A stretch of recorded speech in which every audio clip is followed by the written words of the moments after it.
এজন চতুৰ্থ শ্ৰেণী উত্তীৰ্ণ ৰজাৰ কাহিনী। হাজাৰ হাজাৰ জনতাক এবাৰ সাধু শুনালে দিল্লীৰ মুখ্যমন্ত্ৰী অৰবিন্দ কেজৰিৱালে। দিল্লীৰ ৰামলীলা ময়দানত হাজাৰ হাজাৰ জনতাক সম্বোধন কৰি অৰবিন্দ কেজৰিৱালে কৈ গ'ল ৰজাৰ কাহিনী। কেজৰিৱালৰ মতে এয়া এক অহংকাৰী ৰজাৰ কাহিনী। এই কাহিনীত ৰজা আছে, ৰাণী নাই, আৰু তাৰ পাছত এফালৰ পৰা দীঘলীয়াকৈ কৈ গ'ল ৰজাৰ কাহিনী। चौथी पास राजा, किस किसने सुनी है ये कहानी? इस कहानी का महात्म्य है कि इस कहानी को जितनी बार सुनोगे, जितनी बार सुनाओगे, उतनी भगवान की कृपा आपके परिवार के ऊपर बरसेगी। इस कहानी का जितना प्रचार प्रसार करोगे, उतना देश की तरक्की होगी, उतना समाज की तरक्की होगी। तो जिन लोगों ने कहानी सुनी है वो भी बड़े ध्यान से दोबारा सुनना, अच्छे से सुनना और इसका खूब प्रचार प्रसार करना। ये कहानी एक राजा की है, एक चौथी पास राजा की कहानी है, एक अहंकारी राजा की कहानी है, एक भ्रष्टाचारी राजा की कहानी है। आप लोगों ने राजा और रानी की कई कहानियां सुनी होंगी। इस कहानी में राजा तो है, रानी नहीं है।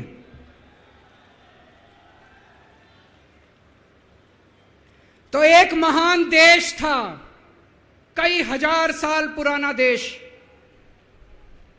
उस देश के एक गांव में एक बच्चा पैदा हुआ, बहुत गरीब घर में एक बच्चा पैदा हुआ।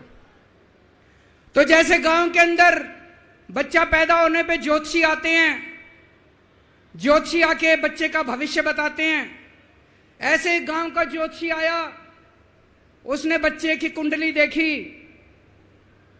और बच्चे की मां को बोला कि माई, तेरा बेटा बड़ा होके बहुत बड़ा सम्राट बनेगा। माई को समझ नहीं आया, मैं इतनी गरीब, मेरा परिवार इतना गरीब, मेरा बेटा सम्राट कैसे बनेगा। खैर, बच्चा धीरे धीरे बड़ा होने लगा। गांव के सरकारी स्कूल में उसका एडमिशन करा दिया।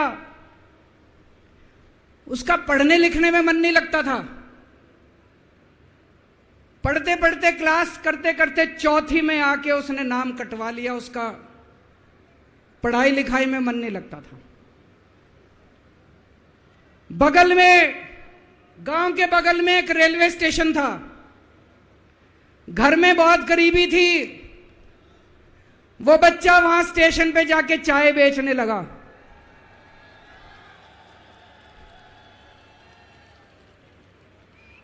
चाय बेच के अपना गुजारा करता था।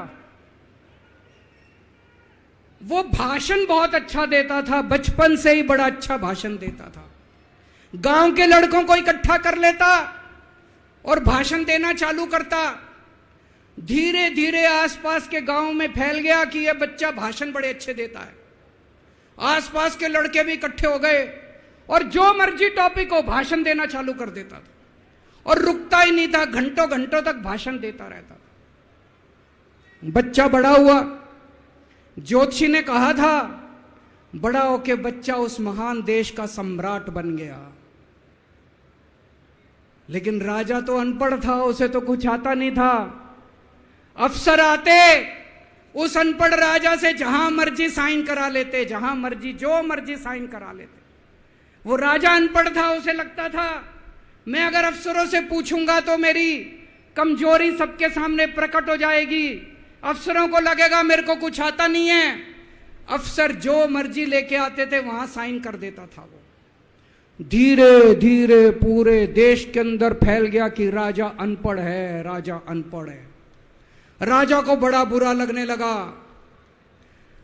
तो राजा ने कहीं से एक फर्जी डिग्री का जुगाड़ कर लिया। एक फर्जी डिग्री का जुगाड़ कर लिया, एमए की डिग्री का। और राजा बोला मैं एमए हूं। पर सच्चाई तो पूरे देश को पता थी, राजा तो अनपढ़ था। धीरे धीरे राजा अहंकारी भी होता गया। अहंकारी राजा और ऊपर से अनपढ़। जो मर्जी उस राजा के पास जाता और राजा से कुछ भी पास करा के ले आता। एक बार कुछ लोग गए, राजा को बोले जी नोटबंदी कर दो, नोटबंदी करने से भ्रष्टाचार खत्म हो जाएगा, आतंकवाद खत्म हो जाएगा। राजा को कुछ समझ नहीं आया, राजा की खूब चमची मारी उन्होंने। राजा ने एक दिन शाम को टीवी पे आके 8 बजे नोटबंदी कर दी। পিছে কেজৰিৱালে কৈ যোৱা এয়া কোন ৰজাৰ সাধু সেয়া জনতাই নিৰ্ণয় কৰিব। পিছে কেজৰিৱালৰ এই কাহিনী এতিয়া সমগ্ৰ দেশজুৰি ব্যাপক চৰ্চা লাভ কৰিছে। নিউজ ডেস্ক, এনি টক্স।